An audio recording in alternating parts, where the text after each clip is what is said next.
নিজের মন্ত্রণালয় নিয়ে অসহায়ত্ব প্রকাশ করলেন মৎস্য ও প্রাণী সম্পদ উপদেষ্টা।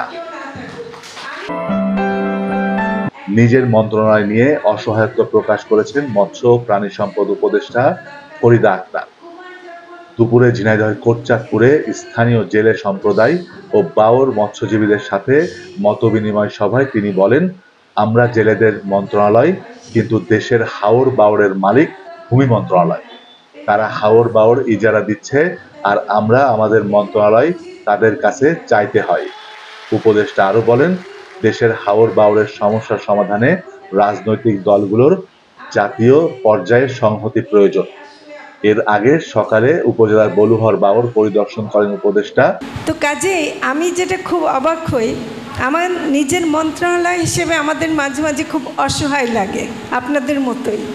আমরা জেলেদের মন্ত্রণালয়, বুঝছেন, ভূমি মন্ত্রণালয়ের এইসব বাওরের মালিক, হাওরের মালিক, তারা ইজারা দিয়ে দেবেন, আর আমরা তখন কাতর হয়ে বলি যে আমাদেরকে এটা দেন, আমাদেরকে একটু সিদ্ধান্ত নিতে দেন, আমরা ইয়ে করি। তো কাজেই আমার মনে হয় যে এখানে আমরা জেলেদের মন্ত্রণালয়, আপনাদের সাথে আমি আছি, আর কেউ না থাকুক, আমি কিছু করতে না পারি, আমাদের এটা একটা অন্তর্বর্তীকালীন সরকার, এটা আপনাদের মাথায় রাখতে হবে। এটা আমরা একটা সীমিত সময়ের জন্য কাজ করতে আসছি, কিন্তু আমি এটা বলতে পারি যে যেটুকু আজকে জেনে গেলাম, যেটুকু শুনে গেলাম, সেটা যেখানে যেখানে পৌঁছাতে হয় আমি পৌঁছে দেব, এবং সেটা করার জন্য আমাকে যত কথা বলতে হয় তাদের সাথে আমি তত কথাই বলবো। কিন্তু জাতীয় পর্যায়ে এটা শুধু জেলা পর্যায়ে, উপজেলা পর্যায়ে রাজনীতিবিদদের সংহতিতে হবে না, এটা জাতীয় পর্যায়ের সংহতি লাগবে।